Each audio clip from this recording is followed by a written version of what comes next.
Oke, perkenalkan saya Anggit, CGP dari SDN Kampung Bambu 2 dan ini rekan kerja saya, Gi. Say hi dong. Hai. Nah, ini beliau adalah guru yang hitungannya prestasinya sangat pasti membanggakan. Masih muda udah diamanai menjadi pegawai negeri termuda ya di sini, luar biasa. Nah, di sini kita akan diskusi berkaitan dengan ya case ya studi berkaitan dengan pengambilan keputusan. Nah, di sini ada satu kasus di mana nanti saya akan langsung sampaikan kepada beliau. Nah, sementara karena waktu hujan jadi sedang menyelamatkan helmnya. Pada kesempatan kali ini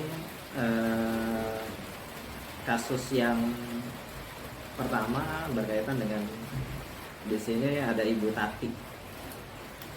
Ya. Nah, jadi gini Gi, ada kasus satu itu ada namanya Ibu Tati, guru kelas 5 yang merupakan rekan kerja kita lah, ya kan? Sama-sama ngajar kelas 5 yang kelasnya paralel kebetulan.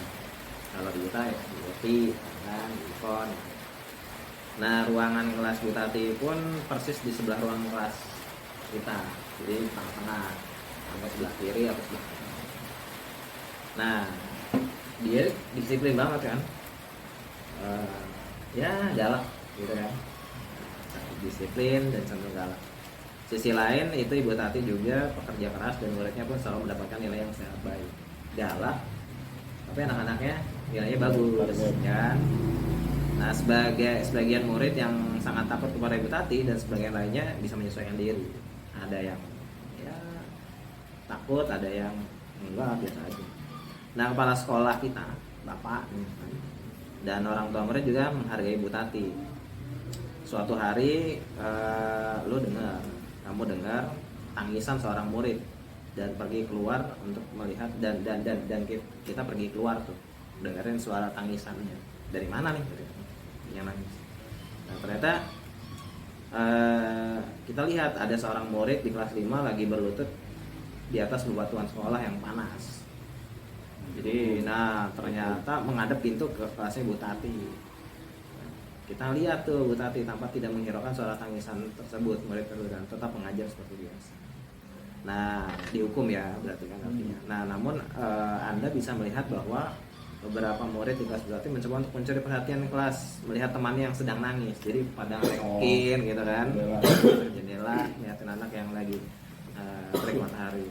Nah, pertanyaannya apa yang akan lo lakuin?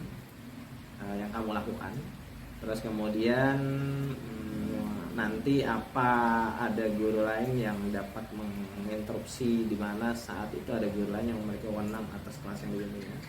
Kemudian dalam kondisi apa yang bisa Anda lakukan dan dapatkah Anda menginterupsi, mengapa dan bagaimana. Ya intinya mah ada kasus seperti itu. Pendapatmu bagaimana? Ya, pertama ya kita tanya dulu kenapa ini, kenapa? Oke, berarti mengkonfirmasi. Hukumannya kok sampai kayak gini. Terus ya sebaiknya dinasihati juga kalau udah sampai dihukum sampai nangis gitu, apalagi hukumannya kayak gitu. Ya, sebaiknya diudahin gitu kan. Ya udah cukup, mungkin udah sampai nangis mau hukumannya gitu. Udah sampai kapan gitu kan. Udah itu udah cukup, udah sampai nangis. Sampai nyesel jerah gitu. Ya sebaiknya udahan gitu. Ya nggak terulang lagi kasusnya gitu. Dan lain kali dinasihati ya jangan sampai terlalu kalau itu dijemur sampai panas-panasan sampai nangis. Ya nggak terlalu, sebenarnya nggak terlalu ya, biasa aja ya. Cuman anaknya aja mungkin yang Coba ya. ya sebenarnya kalau pokoknya intinya kalau udah sampai nangis itu ya udah cukup. Cukup ya. Iya Pak. Oke ya. Terus kan itu komentarnya ya. Komentar lu pertama coba konfirmasi dulu apa sih yang menyebabkan dia dihukum, terus kemudian tadi ya sudahi apa namanya, kalau dia sudah melaksanakan hukumannya karena sudah nangis cukup gitu kan. Terus kalau setelah kamu melihat itu, apa yang kamu lakukan?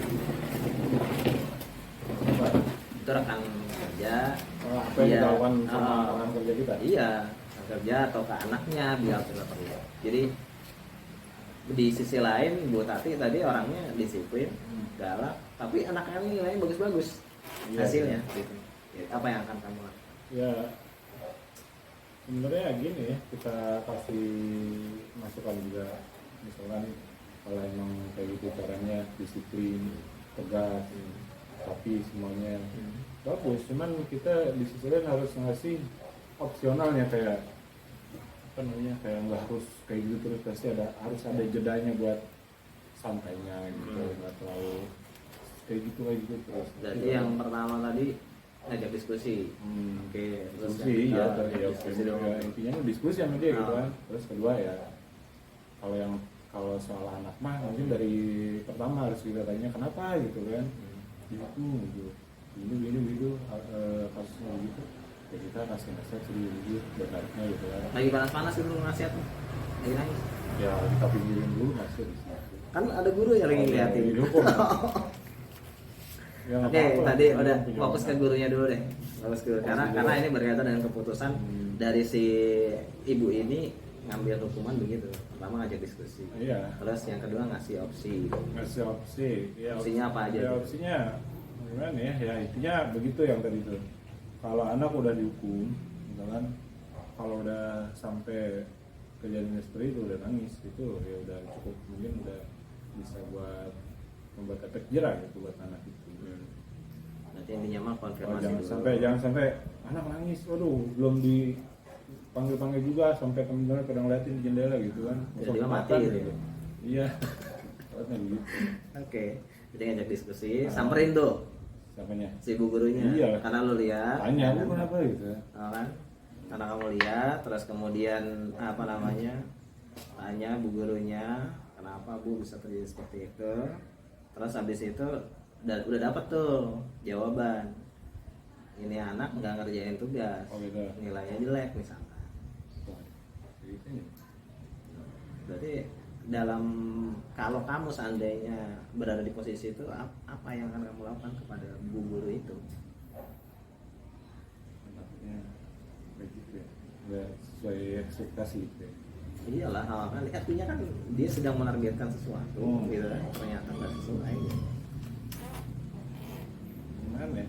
Itu mungkin cara mereka mendidik gitu ya, cara dia mendidik. Kamu akan lebih menghargai dia, gitu. Artinya ya silakan lakukan apa Iya, yang cuman kamu. jangan sampai berlebihan lah. Intinya mah kalau mau ada sanksi silakan, ada punishment silakan, tapi tidak usah berlebihan sampai Iya. dengan menjemur.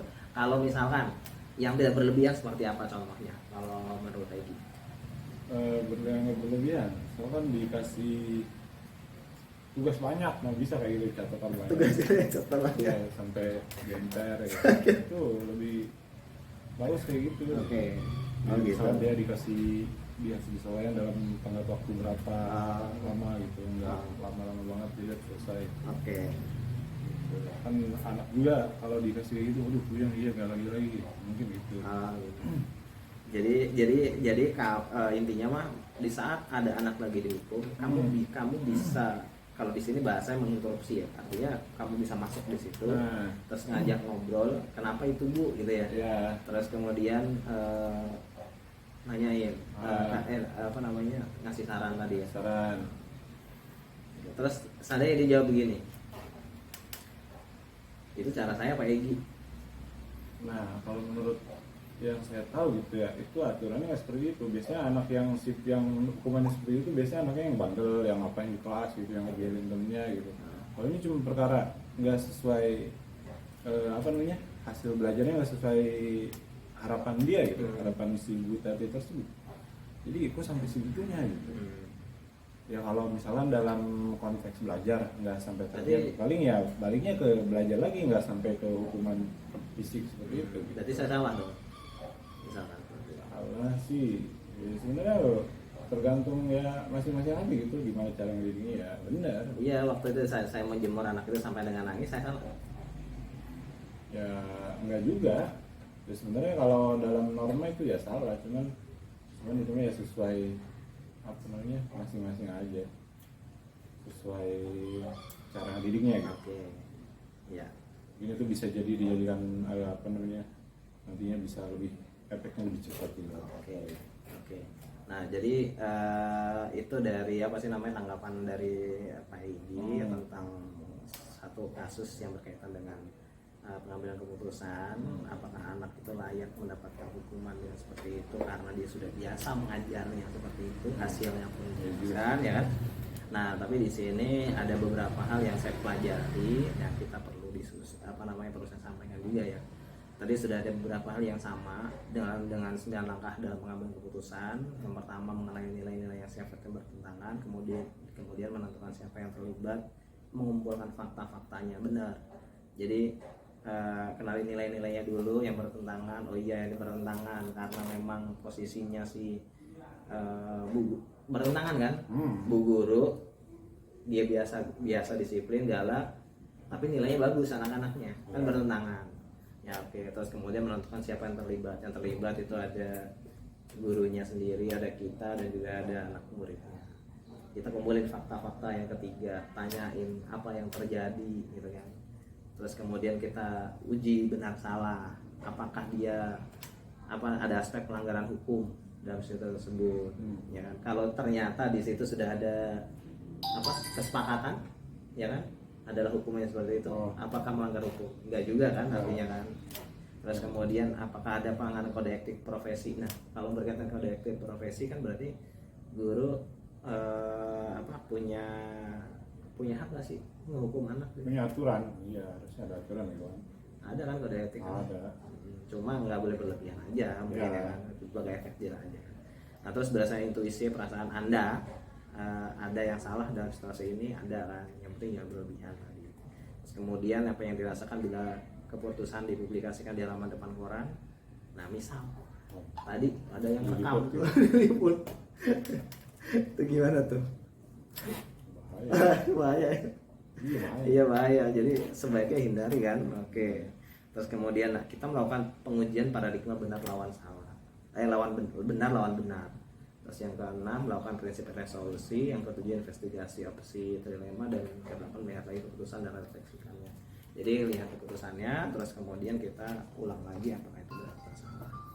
Oke, gitu aja. Thank you Pak Igi sudah bisa mau jadi teman diskusi saya pada kesempatan kali ini. Cukup sekian. Bye bye. Terima kasih semuanya.